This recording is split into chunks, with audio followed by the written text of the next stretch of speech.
우리는 지금 사순절 기간을 보내고 있습니다. 사순절은 단순히 부활절까지 가는 그 기간이 아니고요. 그 기간을 통해서 우리가 우리의 삶을 돌아보게 되어지는, 우리의 삶이 새로워질 수 있는, 우리의 신앙을 점검할 수 있는, 새롭게 결단하고 조율할 수 있는 시간이라고 이야기했습니다. 우리의 신앙을 튜닝할 수 있는 시간, 새롭게 맞추어갈 수 있는 시간이 그게 바로 사순절 기간이다. 이 사순절을 통해서 예수 그리스도의 십자가를 향해서 우리의 삶이 조율되어질 수 있는, 새롭게 시작할 수 있는, 새롭게 맞출 수 있는 튜닝의 시간이 되어지기를 바랍니다. 저는 이런 상상을 해봅니다. 예수님께서 마지막 이제 십자가를 향해서 가시고 있을 때 예수님은 어떤 생각을 하고 계셨을까?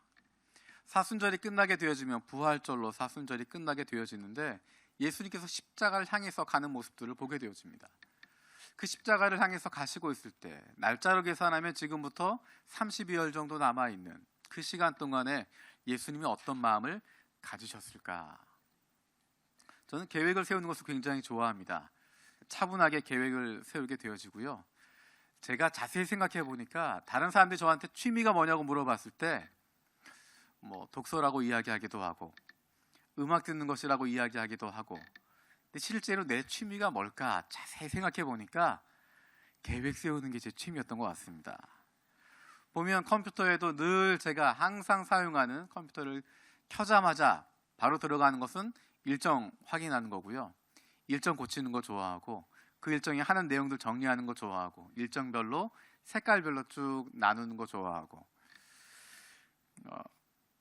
제가 들고 다니고 있는 다이어리도 일정을 정리하기 위해서 가지고 다니는 거고요. 늘 핸드폰으로 또 컴퓨터로 다이어리로 일정을 늘 정리하고 계획을 세우는 것을 굉장히 좋아합니다.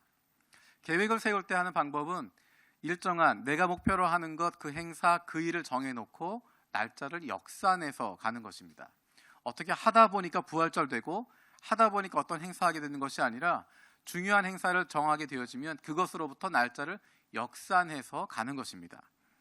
날짜 단위로 계획을 잡을 때 사용하는 것이 D-1일, D-100일, 주간 단위로 계획을 수립할 때 사용하는 단위가 week가 되니까 W-2주, 3주 그런 식으로 합니다. 월 단위로 계획을 세울 땐 M-1, 2, 3 그런 식으로 하게 됩니다.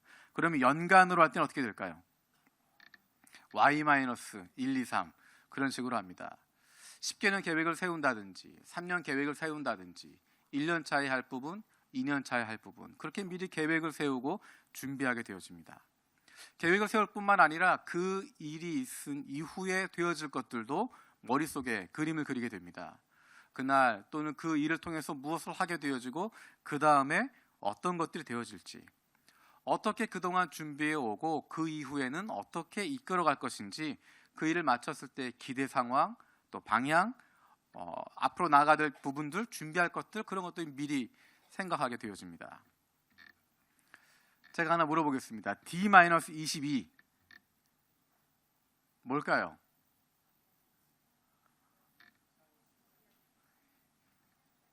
5분 전에 광고로 했던 내용입니다. D-22 4월 3일부터 시작하는 신약 사경회가 있습니다. 신약 사경회를 하는 이유는 우리가 말씀에 대한 즐거움을 갖기 위해서 하는 것입니다. 말씀을 읽어갈 수 있는, 스스로 말씀을 읽어갈 수 있는 그런 좋은 경험을 하게 되어지는 것입니다. 말씀을 가까이 하는 삶을 살아갈 수 있도록, 그리고 말씀을 읽어갈 수 있도록 도와가는 것입니다. 그러한 모임들을 만들기 위해서 이 신약 사경회가 끝나고 나면 전문 강사 훈련도 하게 될 거고요. 교회적으로 여러 가지 것들도 준비하게 되어질 것입니다. 말로만 말씀대로 살아간다, 하나님 말씀 중심이다, 하나님 말씀 사모한다, 그렇게 이야기하는 것이 아니라 실제로 성경을 꺼내고 읽을 수 있도록, 실제로 말씀을 한 구절 한 구절 읽어갈 수 있도록, 매일마다 하나님의 말씀인 성경을 읽을 수 있도록 훈련할 것이고, 그것도 우리의 몸에 배일 수 있도록. 그래서 우리 교회가 구호로만 말씀 중심이 아니라, 구호로만 하나님의 말씀에 기초한 교회가 되는 것이 아니라, 말로만 하나님의 말씀과 기도를 거룩하다는 것이 아니라 정말로 교인 한 사람 한 사람들이 하나님 말씀을 가까이 할 수 있는, 어떻게 하면 여러분들이, 저와 여러분들이 어떻게 하면 하나님 말씀을 더 깊이 알아갈 수 있을까? 더 그것을 통해서 은혜를 받아갈 수 있을까? 그것을 위해서 준비하고 있는 것이 신약 사경회입니다. D-22라고 말씀드렸죠. 이미 강사섭에 다 맞춰놨습니다. 작년에 강사섭에 다 맞춰놨고요. 교재 결정도 작년에 다 했고요. 그래서 이번에는 일본어로 교재를 다 번역을 했고, 일본어 교재 다 번역하고 중국어 교재 얼마큼인지 확인해서 한국에 어느 서점이 몇 권씩 있는지 다 파악해놨습니다. 그래서 월말까지 몇 권 필요하다 이야기하게 되면 바로 주문할 수 있도록 다 준비해놓고 교재에 대한 부분을 이미 다 맞춰놨습니다. 장소 섭외도 다 끝냈습니다. 그래서 장소 때문에 걱정하지 않도록 장소도 미리 다 준비해두었고 지금까지 해야 될 부분 다 준비해두었습니다. 오늘 올라오시면서 보셨지만 포스터도 예쁘게 잘 나와 있고요. 조금 있으면 사쿠라도 필 거고요. 이 행사를 위한 모든 준비가 일정에 맞추어서 잘 진행되어지고 있습니다. 이렇게 하는 이유는 저와 여러분들이 그것에 참여해서 함께 은혜 받게 되어지고 마음의 결단을 내리고 하나님의 말씀인 성경을 어떻게 하면 내가 더 가까이 할 수 있을까? 어떻게 하면 그것을 더 가까이 읽고 의미를 파악하게 되어지고 우리의 삶이 하나님의 말씀과 기도로 거룩해질 수 있을까? 그것에 대한 마음을 가지고 준비하는 것입니다. 여러 가지 준비하는데 사역자들이나 또 준비하는 스태프들이 할 수 없는 한 가지가 있습니다. 뭘까요? 여러분이 참석하는 겁니다. 여러분이 마음의 결단을 내리고 일정을 비우고 시간을 비우고 그 시간에 참석하는 것입니다. 정말 지난번에도 봤지만 이해실 대표님 열정이 정말 어떻게 막을 수가 없습니다. 아마 이번에는 작년보다 더 뜨겁게 하실 것 같고요. 더 깊이 있는 내용들로 하실 것 같습니다. 여러분 기대하는 마음으로 참가하시면 감사하겠습니다. 이럴 때는 아멘 하면서 약속을 해주시면 감사하겠습니다. 하나 더 물어볼게요. D-56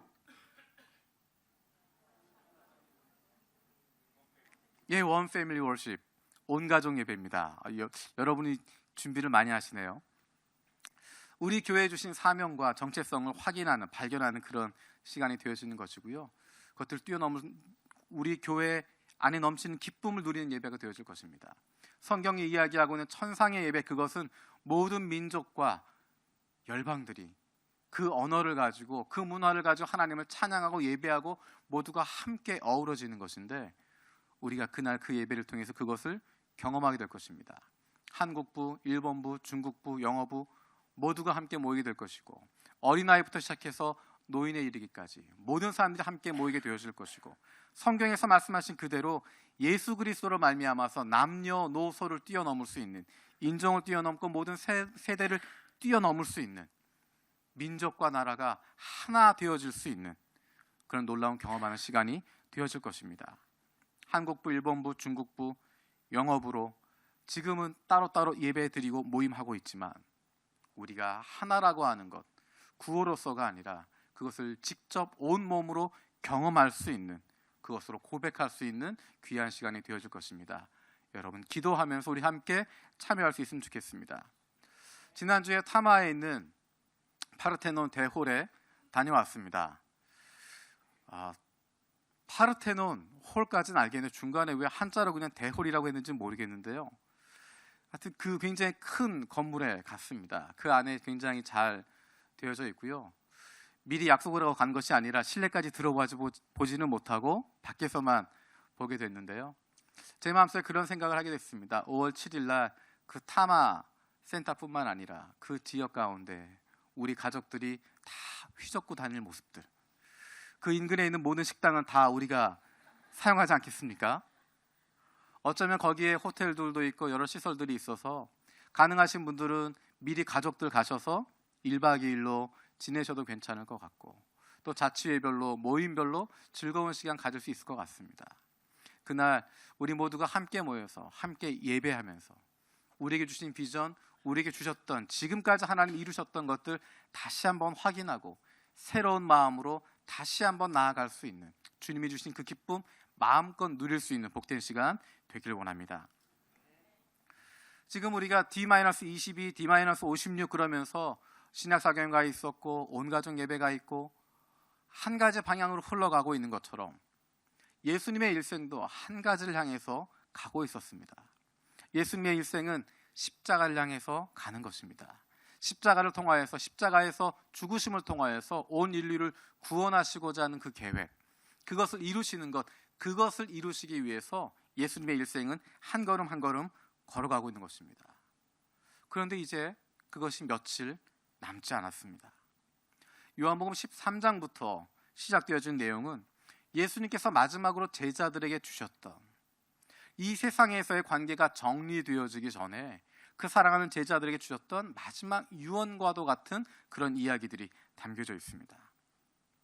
예수님과 함께하고 있었던, 그리고 그들뿐만 아니라 그들을 통해서 예수를 알게 되었던 사람들, 또 그들을 통해서 예수를 만나게 되었던 저와 여러분들을 향해서 주시는 예수 그리스도의 유언과도 같은, 우리가 반드시 알아야 하고 반드시 경험해야 할, 우리 마음속에 심어두어야 할 이야기들을 13장에서 17장까지 해주고 계십니다.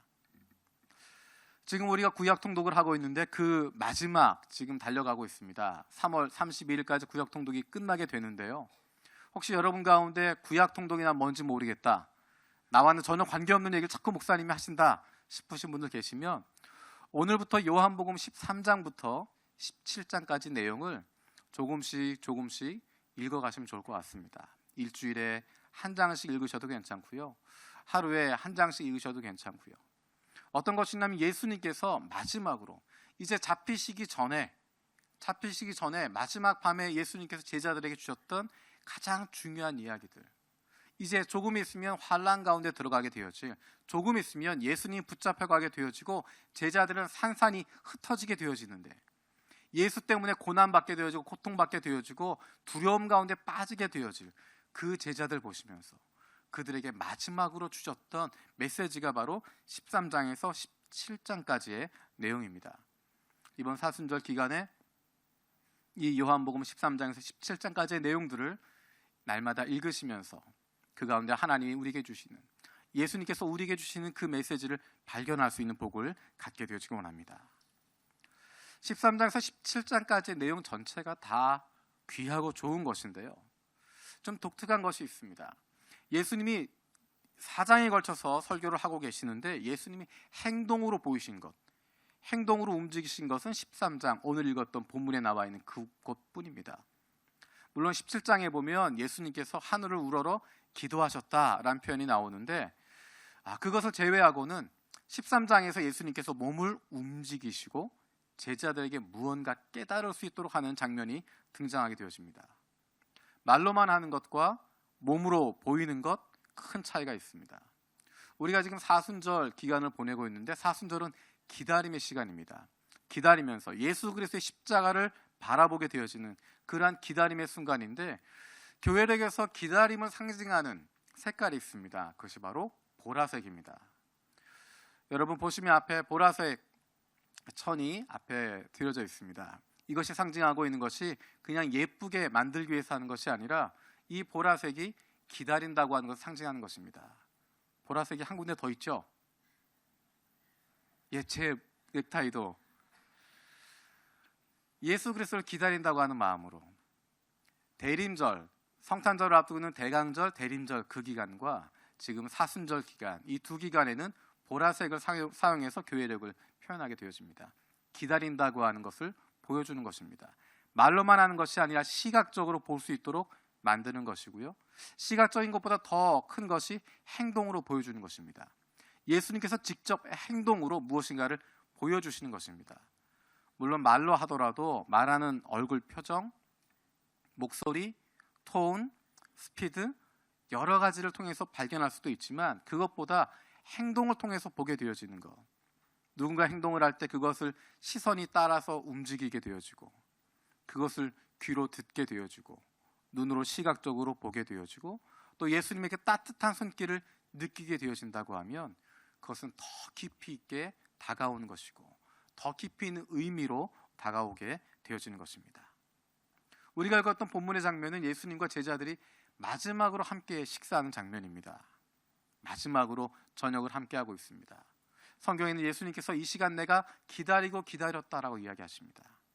십자가를 앞두고 제자들과 함께 할 수 있는 시간, 다른 사람들 방해 없이 바리새인들이나 서기관들이나 다른 사람들을 방해 없이 온전히 예수님과 그 제자들이 함께 할 수 있었던 그 시간, 마지막으로 예수님이 사랑을 베풀고자 했던 그 시간을 기다리고 기다렸다 말씀하십니다. 예수님께서 식사하시다가 갑자기 일어나서 제자들의 발을 씻어주기 시작하십니다. 요한복음의 내용은 한 가지 의미만 있는 것이 아니라 그것에 두 가지, 세 가지 의미가 겹쳐져 있기 때문에 요한복음을 해석하기가 쉽지 않습니다. 예수님이 일어나셔서 제자들의 발을 씻기신 것, 세족식이구나, 그렇게 끝나는 것이 아닙니다. 단순히 제자들의 발을 씻어주는 것, 이것은 섬기라는 것 의미구나, 그렇게 단순하게 끝나지 않습니다. 13장에서 17장까지 예수님이 제자들에게 이야기하실 때 그 마음이 어떠셨을까?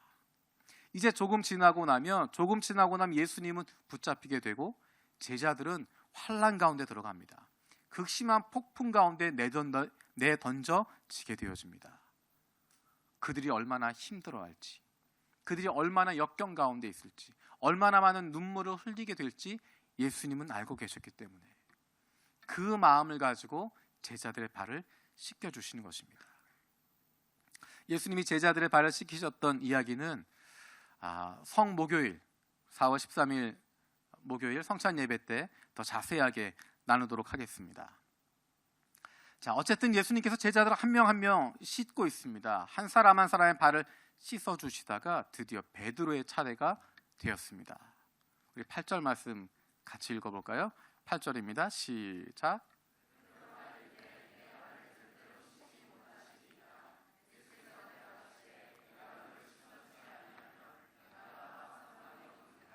아멘. 자, 베드로가 이야기합니다. 내 발을 절대로 씻지 못하십니다. 베드로가 왜 이렇게 이야기했을까? 우리는 몇 가지로 유추할 수 있습니다. 베드로가 어떤 사람인지 우리가 조금 알고 있으니까 베드로가 왜 이렇게 저항했을까? 다른 제자들이 저항했다는 이야기 나오지 않습니다. 다른 제자들 씻어주시고 베드로의 차례가 된 것입니다. 근데 베드로가 왜 그것을 거부했을까? 왜 반대했을까? 지금도 그렇지만 다른 사람의 발을 씻긴다고 하는 것 쉬운 일이 아닙니다. 천한 사람들이 하게 되는 일로 인식되어집니다. 특별히 그 시대는 더 그랬습니다. 누군가의 발을 씻어준다고 하는 것, 내가 종이 되는 것이고 노예가 되는 것이고 낮은 자리가 되는 것이고 섬겨야 하는 위치가 되어지는 것이기 때문에 그 자리 하고 싶어 하지 않습니다. 제자들 아무도 나서지 않았습니다. 그 일을 예수님께서 지금 하고 있는 것입니다.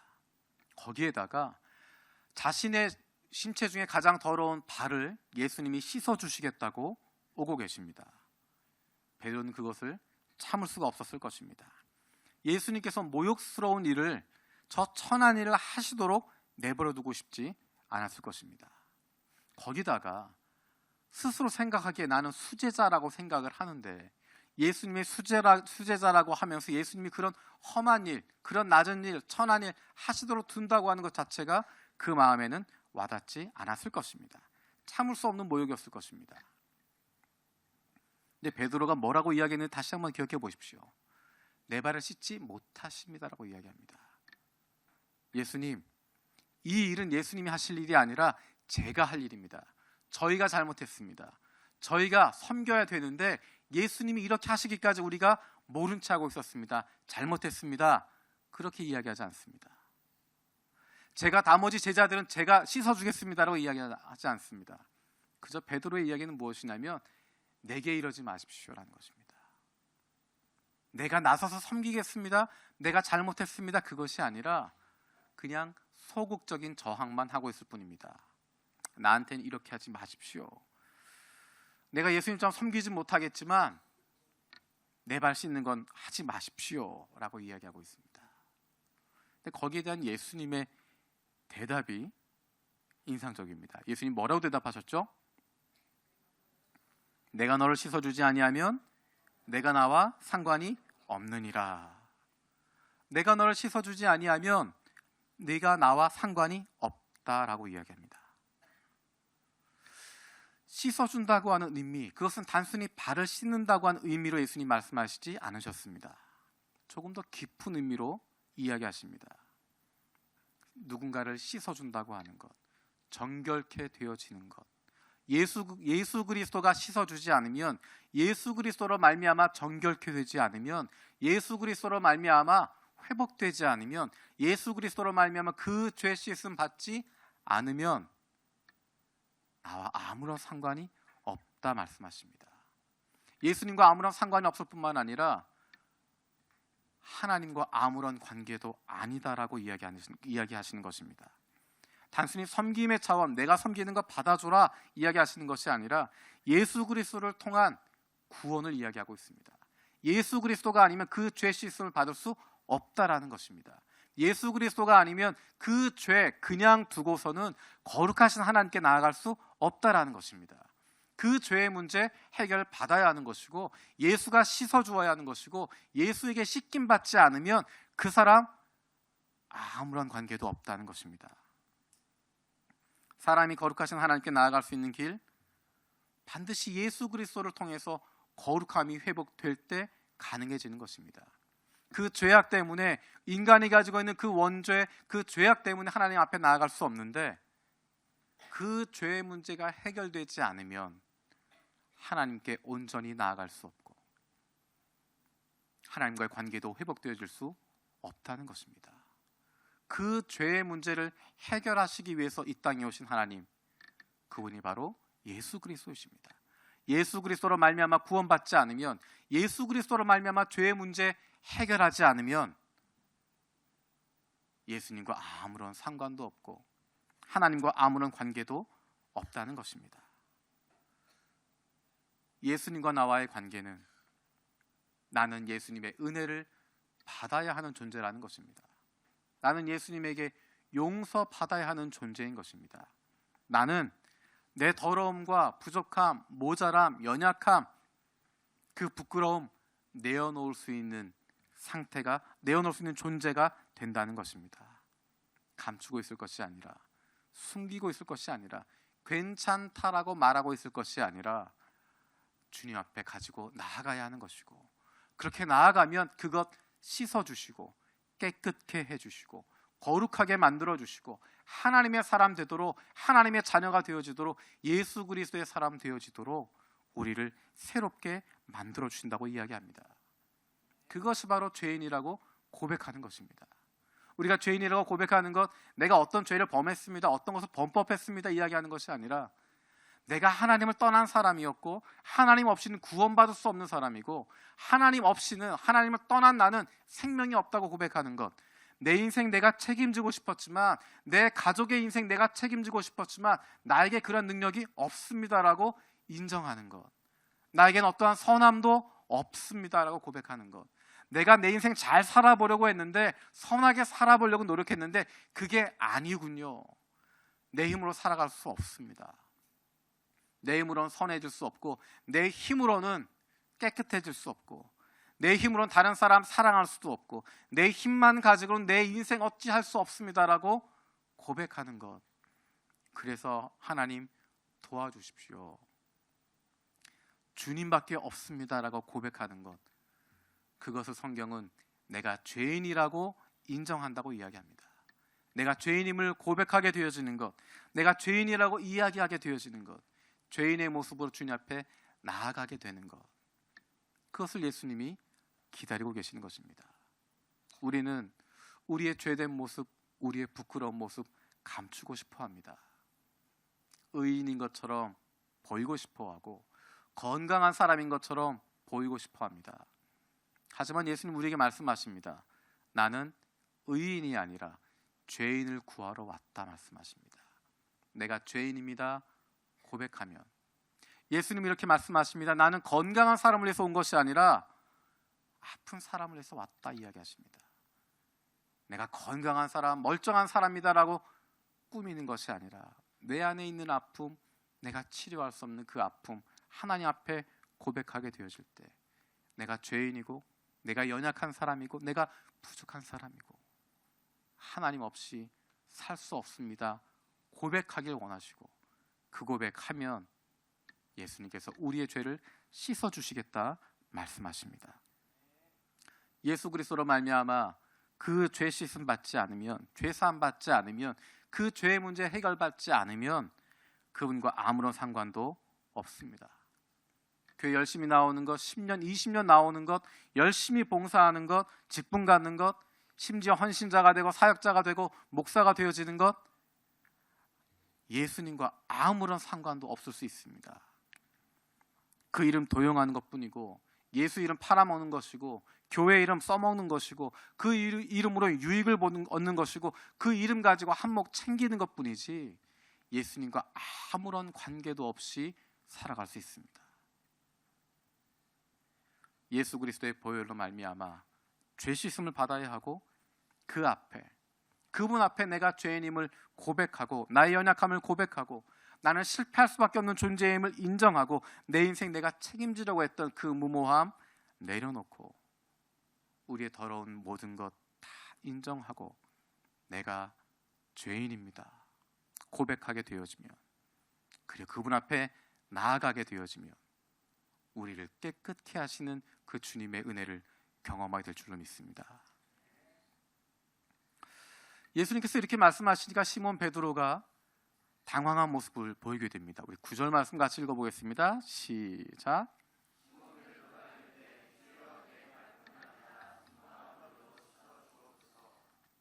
여러분 머릿속으로 그림이 그려지시죠? 점잖게 내 발은 못 씻습니다, 저는 그거 용납하지 못하겠습니다 라고 거부했던 베드로가 예수님 말씀하신 것을 듣고 다급하게 이야기합니다. 물론 우리가 잘 알고 있는 베드로의 모습처럼 예수님이 무슨 말씀하시는지 잘 모르고 있어요. 예수님 말씀하신 것 단순히 발 씻어주는 것 이야기하는 것이 아니라 그 죄 씻음 받게 되어지는 것, 그것을 이야기하고 있는데 베드로는 여전히 발에 시선이 가 있습니다. 그럼 발 말고 제 머리도 씻어주시고 손도 씻어달라고 다급하게 다가가고 있습니다. 베드로가 분명히 예수님 말씀을 잘 이해하지 못했어요. 잘 깨닫지 못했습니다. 그런데 그 마음 가운데 얼마나 예수님과 가까이 하고 싶으면, 얼마나 예수님과 친해지고 싶으면, 얼마나 예수님의 손을 붙잡고 싶으면 그렇게 이야기하겠나 싶습니다. 더 많이 예수님 사랑하고 싶고, 더 많이 예수님 함께하고 싶고, 더 많이 가까워지고자 하는 열정, 그 열정이 있어서 하나님과 함께하고자 하는 그 진실한 뜨거움을 발견하게 되어집니다. 베드로, 예수님 말씀하시는 것 올바르게 깨닫지 못했지만 그 안에 예수님을 향한 뜨거운 열정이 담겨져 있었습니다. 깨닫는 거 시간 좀 지나면 깨달을 수 있습니다. 천천히 알아갈 수 있습니다. 하지만 그 안에 있는 열정은 그렇지 않습니다. 꼭 잘 알아야만, 똑똑해야만 열정 품을 수 있는 것 아닙니다. 똑똑해서 많이 배워서 많이 알아서 예수님 떠나게 되는 것보다, 마음 차가워지고 머리 차가워지는 것보다 무식하지만 예수님에게 붙어있는 사람이 되기를 바랍니다. 이런 이야기 가끔 듣습니다. 예수님 믿어도, 교회 다녀도 좀 신사적으로 믿으면 안 되니, 좀 교양 있게, 엘레강트하게 그렇게 예수 믿으면 안 되겠니? 라는 이야기를 듣습니다. 여러분 그게 가능할까요? 여러분 누군가를 사랑하는데, 누군가를 사랑하는데, 너무너무 사랑하는데 그 사람이 나를 너무 많이 사랑해주고 나도 거기에 대해서 사랑으로 응답하고 싶은데, 그렇게 할 때 연애를 신사적으로 교양 있게 차분하고 격식 차려가면서 그렇게 엘레강트하게 그렇게 하실 수 있습니까? 그렇지 않을 것 같아요. 연애 안 해보신 분들은 잘 모르시는 것 같은데 마음이 뜨거움이 있습니다. 조금 거칠 수도 있고 무식해 보일 수도 있고 단순해 보일 수도 있고, 하지만 그 마음에 있는 열정이 더 중요합니다. 저는 저와 여러분들이 똑똑해지는 것보다, 많은 지식 가지게 되어지는 것보다, 그래서 마음 차가워지고 예수님 떠나게 되는 사람보다 조금 모자란 것 같지만 베드로처럼 부족하지만 예수님 늘 붙잡을 수 있는, 예수님 손 붙잡고 더 가까워지기를 간구하는 그러한 뜨거움이 있는 저와 여러분들 되어주시기 원합니다. 예수님이 결론적으로 10절의 말씀을 하고 계십니다. 우리 10절 말씀 같이 읽겠습니다. 시작.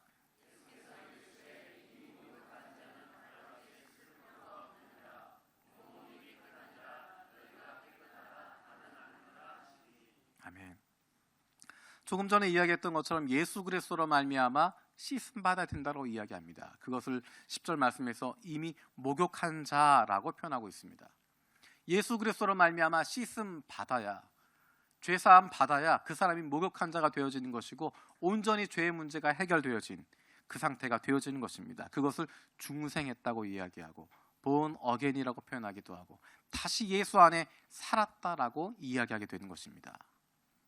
그런데 시간이 지나가면 지나갈수록 우리 가운데, 우리의 믿음 가운데, 우리의 삶 가운데 더러운 것들이 묻어질 수 있습니다. 조금씩 조금씩 먼지가 쌓일 수 있게 되어지고요, 그 발에 먼지가 묻게 되어진 것처럼 조금씩 조금씩 묻어질 수 있습니다. 우리의 삶을 살아가는 동안에 그러한 것들이 생길 수밖에 없습니다. 그때 어떻게 할 것인가? 그것들을 털어내는 것입니다. 그 작업들이 필요합니다. 그 죄에 대해서 고백하는 것이고 회개하는 것이고 주님의 치유를, 주님의 회복을, 주님의 씻어주심을 구하게 되어지는 것입니다. 예수 오래 믿게 되어질수록, 믿음이 깊어지면 깊어질수록 죄에 대해서 민감해집니다. 예전엔 죄라고 생각하지 않았던 것들, 그것들이 이것이 죄구나, 이게 죄가 아닐까, 내가 이렇게도 살아도 될까 고민하게 되어집니다. 예수님 모를 때는, 내 마음대로 살아갈 때는 전혀 문제가 되지 않았던 것들인데 예수님 믿고 나니까, 예수 그리스도로 말미암아 구원받고 나니까, 죄사함 받고 나니까 오히려 여러 가지 죄들을 보게 되어집니다. 죄에 대해서 더 민감해지게 됩니다. 그것은 죄의식과는 다른 것입니다. 죄의식이라고 하는 것은 내가 가지고 있었던 죄의 문제 해결받지 못하고 그것 가지고 있는 채로 점점점 더 많은 죄를 지어가면서 그것을 내가 풀어갈 수 없기 때문에 그것에 대한 죄책감을 갖게 되어지는 것입니다. 그런데 예수 그리스도로 말미암아 구원받은 이후에, 씻김 받은 이후에 갖게 되어진 죄에 대한 민감함은 그 죄를 우리가 깨닫게 되어지는 것이고, 깨끗해질수록 죄에 대해서 더 민감해지는 것입니다. 그 죄에 대해서 발견하게 되어지면 그때그때 회개하고 고백하고 씻음을 받게 되는 것입니다. 그것에 대한 예민함을 갖게 되어지는 것입니다. 예수님이 이 말씀을 왜 하셨을까? 바로 저와 여러분들 위해서 주시는 말씀입니다. 왜냐하면 우리는 이미 목욕한 자 같은 사람들이지만, 이미 예수 그리스도로 말미암아 구원받은 사람들이고, 우리 죄의 문제 해결받은 사람들이고, 하나님의 자녀가 된 사람들인데, 우리가 하루하루 살아가는 동안에 우리의 삶을 통하여서 우리의 생활 가운데 우리의 발이 더러워지고 우리의 영혼 가운데 더러운 때가 묻어가는 것들 보게 되어집니다. 그것들 털어내야 된다고 말씀하십니다. 그것들 처리해야 된다고 말씀하십니다. 괜찮다 두는 것이 아니라 우리 안에 있는 그런 죄의 문제들, 그것들 털어내지 않으면, 그것들 없애지 않으면, 해결하지 않으면 하나님이 주신 온전한 그 기쁨 마음껏 누릴 수 없습니다.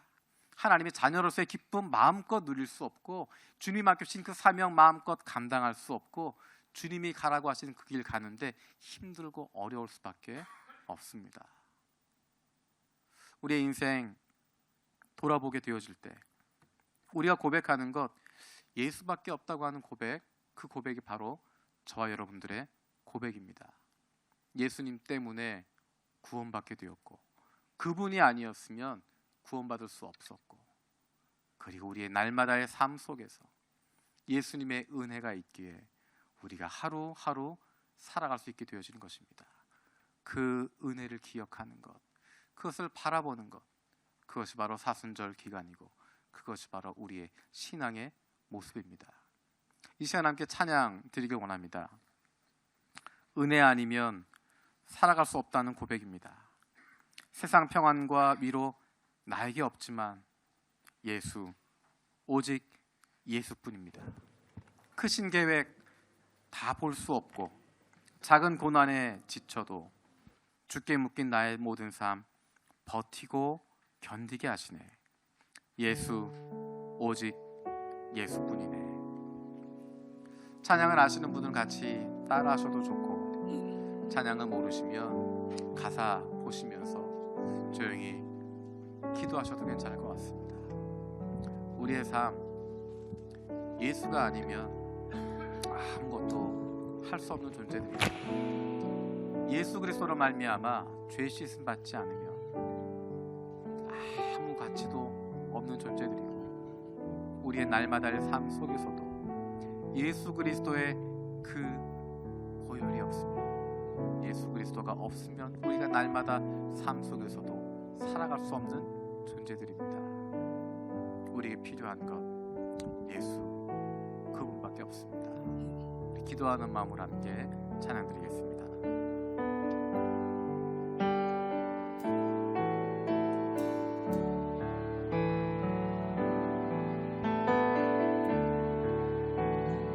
아니면 살아갈 수가 없네. 호흡마저도 다 주의 것이니 세상 평안과 위로 내게 없어도 예수, 오직 예수뿐이네. 은혜 아니면 살아갈 수가 없네. 은혜 아니면 살아갈 수가 없네. 오른마저도 다 주의 것이니 세상 평안과 위로 내게 없어도 예수, 오직 예수뿐이네.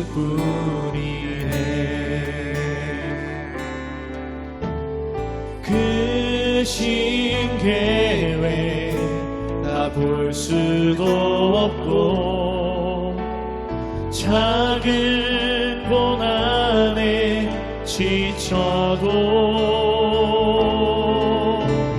주께 묶인 나의 모든 삶 버티고 견디게 하시네.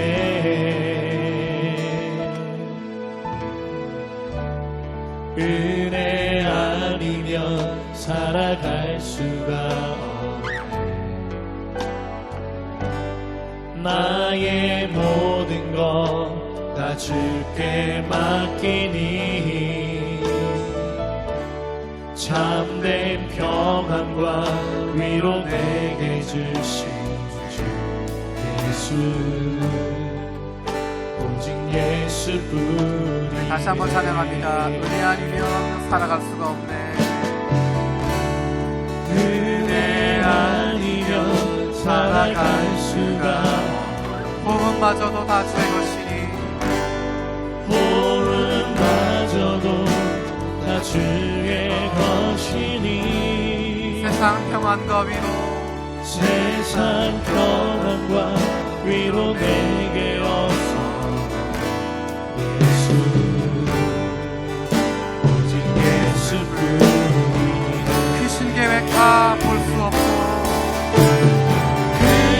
크신 계획 다 볼 수도 없고 작은 고난에 지쳐도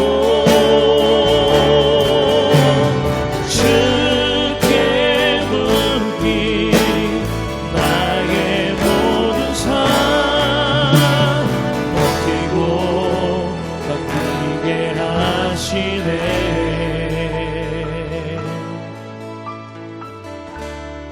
은혜 아니면 살아갈 수가 없네. 나의 모든 것 다 주께 맡기니 참된 평안과 위로 내게 주신 주 예수, 예수 오직 예수뿐이네. 그 신계획 다 볼 수 없고 그 신계획 다 볼 수도 없고 작은 고난에 지쳐도 주께 묻기 나의 모든 삶 견디게 하시네.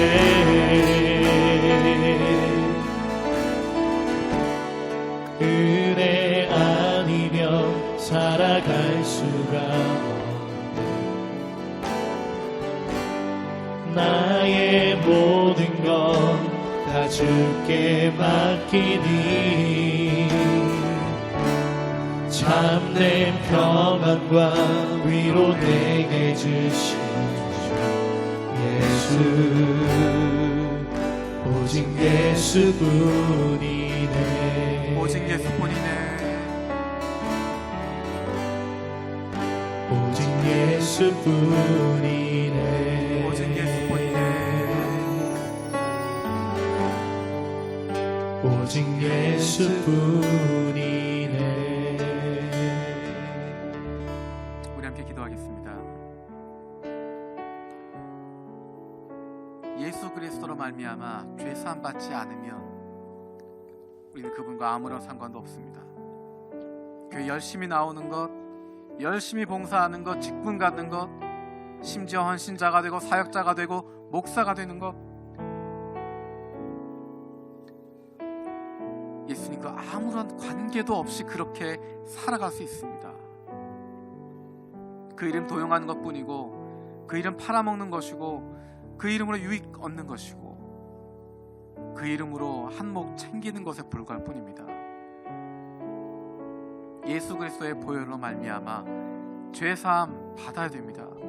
그분 앞에 나의 연약함 고백하고, 나의 실패를 고백하고, 내 인생은 내가 책임지려 했던 그 무모함 내려놓고, 우리의 더러운 모든 것 인정하고 내가 죄인이라고 고백하며 그분 앞에 나아가야 됩니다. 예수 그리스도의 보혈로 말미암아 날마다 깨끗게 씻음 받아야 됩니다. 한 번 구원받았다고 끝나는 것이 아니라, 한 번 예수 믿고 내가 그 죄 사함 받았다고 끝나는 것이 아니라, 날마다 우리의 부족함 주님 앞에 고백하고, 우리의 죄된 모습 주님 앞에 내어놓고, 우리의 발을 씻어 주시옵소서 나아갈 수 있어야 됩니다. 그럴 때 주님이 주시는 그 은혜 경험할 수 있고, 그럴 때 그 하나님의 사랑 마음껏 누리게 되어지고, 바로 그럴 때 하나님의 자녀로서의 기쁨과 즐거움, 풍성한 생명 가득 누리게 되는 것입니다. 이 시간 기도할 때 혹시 한 번도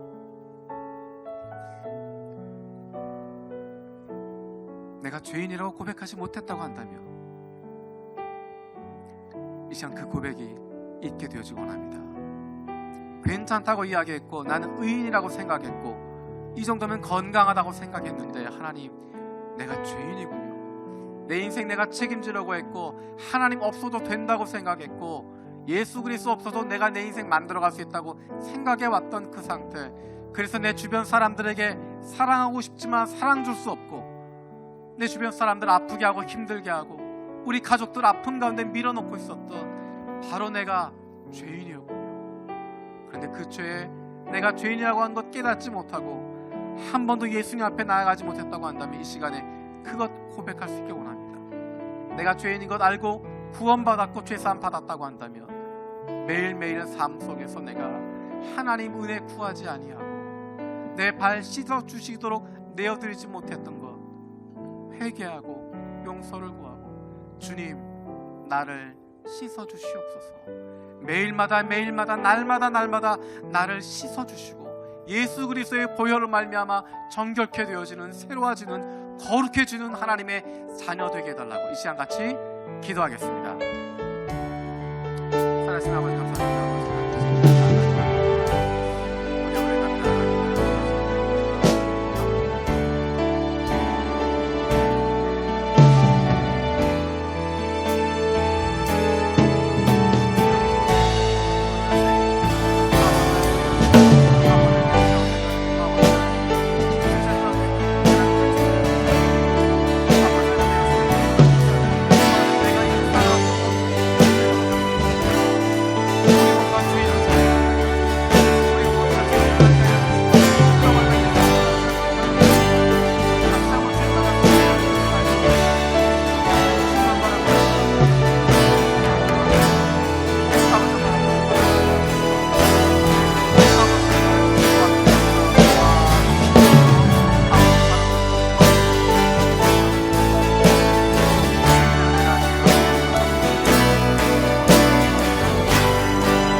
충만하고 아버지 함께하여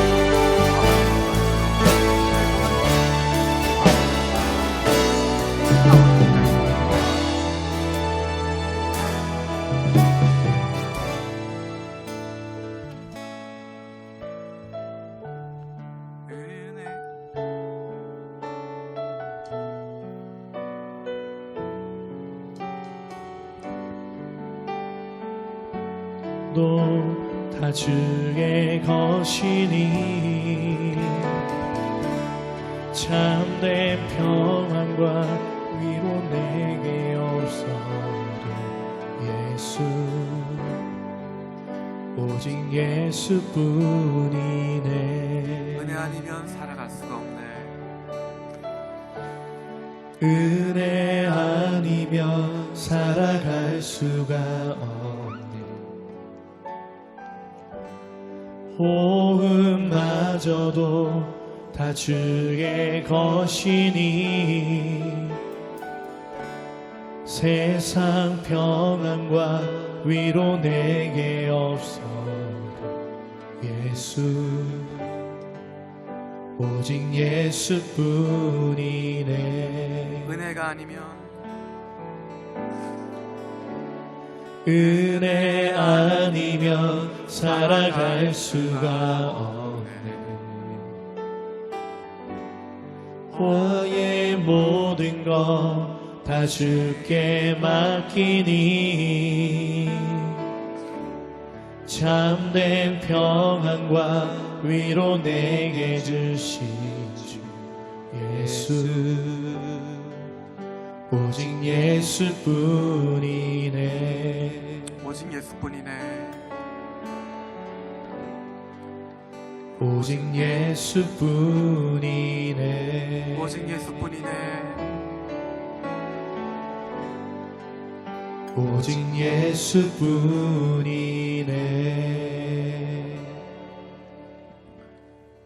살아계신 아버지 하나님,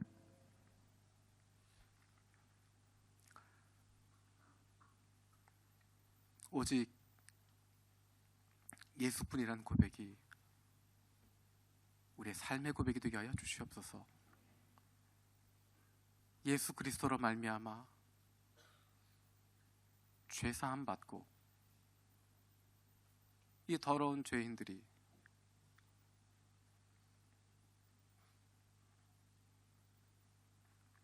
이 구제받을 수 없는 죄인이 하나님의 자녀로